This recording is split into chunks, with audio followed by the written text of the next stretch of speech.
Ég lærði stálskipasmiður og hef unnið við það alla tíð hjá konu sem veikist.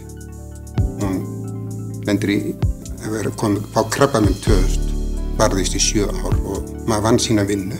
Og svo bara kemur þessi una á mig að missi pabba minn og missi konuna og svo ári eftir að þá lendi ég þessi bílsleysi, veltu og fer illa þar.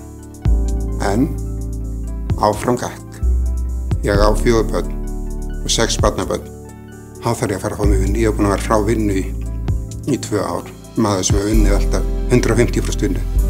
Mér var bent á virk og hana segir hún og ég talaði við hana og hún studdi við mig. Og það var að vita að það haldið utan á mann. Það hefur mikið að segja fyrir mann sem er búinn að missa. Og hún hjálpaði mér gegnum þetta og kynni mér hvernig ég að sækja og tjá mig við það. Hvernig maður að sækja vinnu og kynna sig. Og svo fór ég, gerði þetta sjálfur í tölvunni. Fæ vinnu í íbúðarkjarna fyrir geðfatlaða og styð við þá að komast út í lífið aftur.